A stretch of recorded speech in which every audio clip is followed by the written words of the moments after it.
पूरी की पूरियाँ पार्टियाँ मर्ज कर जाएंगी, एक एक दो दो नहीं, पूरी पूरी पार्टी मर्ज करेगी, क्योंकि आगे आने वाला टाइम जो है वो आम आदमी पार्टी। हम अपने दफ्तर हमारे चाहे कच्ची झोंपड़ी में चले जाएं, लेकिन हम लोगों को सहूलत देंगे, हम गरीब को देंगे छत।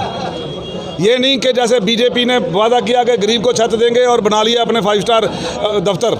हम बनाएंगे 5 स्टार फैसिलिटीज़ के साथ हॉस्पिटल्स बनाएंगे, हम बनाएंगे 5 स्टार स्कूल एजुकेशन का सिस्टम, हम बनाएंगे 5 स्टार वृद्ध आश्रम। अब समझ में आ रहा है कि बुजुर्गों ने क्यों बीजेपी इतनी पहले 70 सालों इनको सियासत से बाहर रखा। वो इसीलिए रखा क्योंकि ये लोग देश के सगे नहीं हैं। आज ये सगे होते तो ये महंगाई की मार का दुहाई दे के ये सरकार में आए, आज ये उसको सस्ता करते। अगर सगे होते तो ये आज गरीब को जो 2 वक्त की रोटी के लाले ना पड़ते। सगे होते तो ये आज करते चाइना को लाल आंख दिखाते। जय मां डोगरी, मैं अक्षय सागर और आप देख रहे हैं रफ्तार जम्मू। चंद पलों की गुफ्तगू और सच से करवाएंगे रूबरू।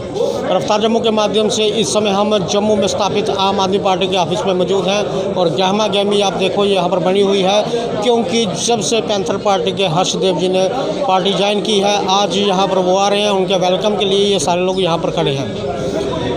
हर्षदेव सिंह जी, आपको मालूम होगा कि 3 बार एमएलए रहे, 1996 से लेकर 2014 तक। 10 साल वो पैंथर्स पार्टी में चेयरमैन रहे, 2012 से लेकर 6 मई 2022 तक। और 7 तारीख को उन्होंने एकाएक अपनी घर की पार्टी पैंथर पार्टी को छोड़कर आम आदमी पार्टी ज्वाइन कर ली है। आज उन्हीं के वेलकम के लिए यहाँ पर ये सारे लोग एकत्रित हैं। तरणजीत सिंह टोनी, नाम तो सुना ही होगा, साक्षात हमारे साथ यहाँ पर मौजूद हैं। टोनी जी, आज एक ऐतिहासिक दिन है, पैंथर पार्टी के चेयरमैन आम आदमी पार्टी में शामिल हो गए, कैसे देखते हैं? मुबारक की बात है और आज ये साबित हो गया कि पार्टी पूरी मर्ज कर गई है आम आदमी पार्टी के साथ। और आगे आप मर्जर देखेंगे पार्टियों का, पूरी की पूरियाँ पार्टियाँ मर्ज कर जाएंगी, एक एक दो दो नहीं, पूरी पूरी पार्टी मर्ज करेगी, क्योंकि आगे आने वाला टाइम जो है वो आम आदमी पार्टी का है। ये सुनिश्चित हो चुका है, लोगों ने लीडरों को बता दिया है कि हमने वोट डालना आम आदमी पार्टी का, और उनकी सियासी ज़मीनें आज की डेट में जो है बाकी पार्टियों की खिसक चुकी हैं और वो खुद जो है वो एक गुपचुप होकर बैठ गए हैं, क्योंकि उनके पास आज उनके दफ्तरों में देखो कोई ज्वाइनिंग नहीं है, कोई वो बात नहीं है। जो रोज़ तीसरे दिन आदमी ज्वाइन कराते थे, आज भाजपा का देख लेना वहाँ से, आज वहाँ से छोड़ के यहाँ ज्वाइन कर रहे हैं। कल ही थोड़े दिन पहले 2-4 दिन पहले ही मनदीप चौधरी ने ज्वाइन किया हमारे पास, जो किसान सेल का डिस्ट्रिक्ट का प्रधान था और स्टेट का स्पोक्स पर्सन था। तो इस तरह, और उनका एक और जो जन कल्याणी योजना का युवा प्रधान था कुलदीप वर्मा, उसने ज्वाइन कर लिया।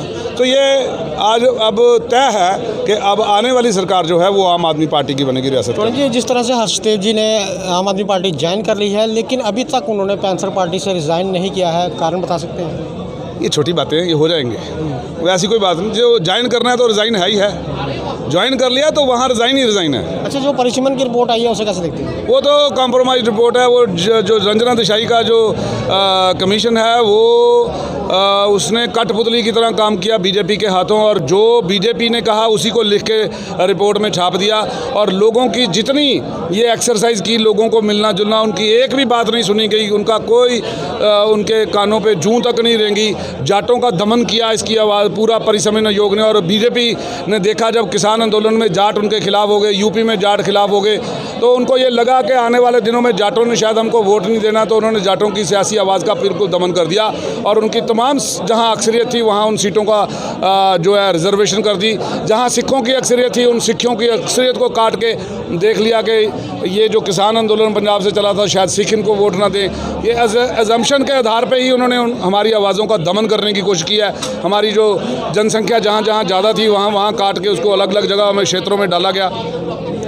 लेकिन अब मिसाल के तौर पे जैसे अभी परग्वाल का एरिया है, वो 26 साल रिज़र्व रहा पहले उसके साथ खौड़ के साथ, और उसके बाद अब वो आ गया रिज़र्व हो गया अखनूर के साथ।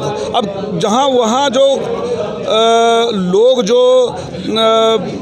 उस विचारधारा के थे कि भाई हमने भी इलेक्शन लड़नी है, सियासी विचारधारा के थे और जनरल कैटेगरी से, आप बताएं उन पर क्या गाज गिरी? उनका तो सियासी कैरियर ख़त्म कर दिया। और परिसमन आयोग की सबसे पहली ड्यूटी होती है कि जो माइन्यूटेस्ट मिनॉरिटी है उसको भी सियासी आवाज़ देना। तो इन्होंने तो कत्ल करके रख दिया हमारी आवाज़ों का। तो जी, जम्मू कश्मीर में आम आदमी पार्टी किस तरह से प्रचार प्रसार और विस्तार करेगी, बताएं? देखें, हमारी तो बड़ा प्रचार प्रसार का बड़ा सरल सा तरीका है कि हम गरीब को देंगे छत। ये नहीं कि जैसे बीजेपी ने वादा किया कि गरीब को छत देंगे और बना लिया अपने 5 स्टार दफ्तर। हम बनाएंगे 5 स्टार वृद्धाश्रम, हम बनाएंगे 5 स्टार जो है स्कूल एजुकेशन का सिस्टम को वो बना देंगे। हम बनाएंगे 5 स्टार फैसिलिटीज़ के साथ जो है हॉस्पिटल्स बनाएंगे। हम अपने दफ्तर हमारे चाहे कच्ची झोंपड़ी में चले जाएं, लेकिन हम लोगों को सहूलत देंगे। ये जो बीजेपी ने करके दिखाया वो तो ऐसा है कि जैसे अब समझ में आ रहा है कि बुज़ुर्गों ने क्यों बीजेपी इतनी पहले 70 सालों इनको सियासत से बाहर रखा। वो इसीलिए रखा क्योंकि ये लोग देश के सगे नहीं हैं। अगर सगे होते तो ये आज करते, चाइना को लाल आंख दिखाते। अगर सगे होते तो ये आज गरीब को जो 2 वक्त की रोटी के लाले ना पड़ते। आज ये सगे होते तो ये महंगाई की मार का दुहाई दे के ये सरकार में आए, आज ये उसको सस्ता करते। जिस अच्छे दिन की बात की थी वो अच्छे दिन लाते। 50 रुपये सिलेंडर कल बढ़ाया, अभी बताएं ये अच्छे दिन है? तो जी जिस तरह से आप कह रहे हैं कि वृद्धाश्रम 5 स्टार करेंगे, एक बार महात्मा गांधी जी को बुलाया गया था वृद्धाश्रम के इनाग्रेशन के लिए, वो वहाँ पर नहीं गए। उन्होंने कहा जब इसको बंद करना होगा तब मुझे बुलाना। तो आप कह रहे हैं कि 5 स्टार करेंगे? अब आज की डेट में मजबूरी है, आपके बच्चे घरों में नहीं रह रहे। देश में बेरोजगारी की दरें जो है आसमान छू रही हैं और ये उसके आंकड़ों को छुपा रहे हैं। उसके बावजूद दुनिया जो है, हमारे बच्चे बाहर चलेंगे, जो बाहर चलेंगे वहाँ कोरोना से कहीं का वापस नहीं आया जा रहा। तो वो जो बुजुर्ग पीछे घर में रह गए उनकी देखरेख सरकार की जिम्मेदारी है। उस जिम्मेदारी से मुंह नहीं मोड़ा जा सकता। ठीक है, वृद्धाश्रम नहीं होने चाहिए, वो मॉरल बात करते हैं हम कि नहीं होने चाहिए, अपने घरों से बुजुर्गों को बाहर नहीं निकालना है। लेकिन जहाँ मजबूरी आ जाए तो उनको कोई ना कोई ठिकाना तो होना चाहिए कि नहीं, ये उसकी बात कर रहे हैं हम। ठीक है, बात करने के लिए बहुत बहुत धन्यवाद सर। शुक्रिया। टोनी जी, इनका कहना है कि आम आदमी पार्टी की सरकार जब जम्मू कश्मीर में बनेगी, जम्मू के स्कूल, कॉलेज, हॉस्पिटल और ख़ास तौर पर वृद्धाश्रम 5 स्टार कर दिए जाएंगे। आगे भी देखते रहे रफ्तार जम्मू, जय भारत।